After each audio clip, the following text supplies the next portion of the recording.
მოგესალმებით. დღეს მინდა გესაუბროთ ტუკუნგატოს მყინვარზე. მყინვარებს დედამიწის ხმელეთის 10% უკავია.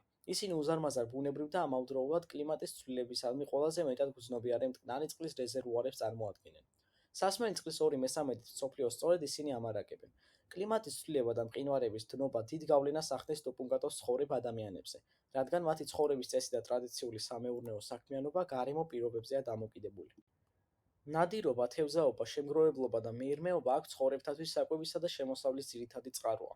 მყინვარების დნობისა და თოვლის საფარის ცვლილების, ასევე მდინარეებზე ყინულის ნაადრევი დნობისა და გვიანი გაყინვის გამო მცირდება ზღვის ცხოველების რაოდენობა. იცვლება ირმების, ზამთრისა და ზაფხულის საძოვრებს შორის მიგრაციის მარშრუტი, რის გამოც ადგილობრივი მოსახლეობა იძულებულია საკვებისა და შემოსავლის ახალი წყაროები ეძებოს. ტუკუნგატოს მყინვარი მდებარეობს ანდების მთებში, არგენტინისა და ჩილეს საზღვარზე. ეს არის სამხრეთ პატაგონიის ყინულის ველის ნაწილი, რომელიც მსოფლიოში სიდიდით მესამე ყინულის ველია პოლარული რეგიონების გარეთ. ტუკუნგატო ჩილეს რიგით მეექვსე უმაღლესი მწვერვალი და ყველაზე მაღალი მთაა მდინარე მაიპოს აუზში. აქედან მიეწოდება წყალი სანტიაგოს და მის გარშემო მცხოვრებ 6,7 მილიონ ადამიანს.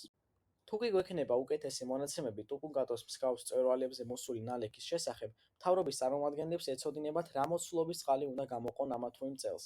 მშრალი წლის განმავლობაში მდინარე მაიპოში ზაფხულის ბოლოს ჩამავალი წყლის 2/3 მოდის მყინვარებიდან, რომლებიც მცირდება. ცენტრალური ჩილე ხმელთაშუა ზღვის ჰავით გამორჩეული ეკორეგიონია. ჩრდილოეთით ატაკამის უდაბნო აკრავს, დედამიწაზე ყველაზე მშრალი არაპოლარული ადგილი და ანდებსა და წყნარ ოკეანეს შორისაა მოქცეული.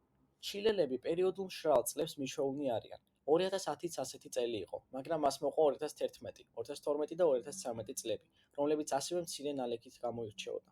2015 წლისთვის დაადგინეს, რომ რეგიონში მეგაგვალვა იყო. ის 2010 წელს დაიწყო და ყოველ მომდევნო წელს საშუალოდ მესამედით ნაკლები წვიმა მოდიოდა. გვალვის დაწყებიდან ყველაზე მშრალ წელს, 2019-ში, ნორმალური რაოდენობის ნალექის მეოთხედზე ნაკლები აღინიშნა. ცალსახაა, რომ მეგაგვალვაში წვლილი კლიმატის ცვლილებასაც შეაქვს. ზოგადად მოსაოდნელია, რომ კლიმატის ცვლილება მშრალ რეგიონებს კიდევ უფრო დააშრობს, სულ რეგიონებს კი მეტად დაასრულებს. მეცნიერებმა მწვერვალის მახლობლად მარად მშრალ ნიადაგში 1 მეტრის სიღრმეზე ტემპერატურის სენსორებიც დაამონტაჟეს, რათა თვალყური ედევნებინათ გაყინულ შრეებში ტემპერატურის ცვლილებებისთვის.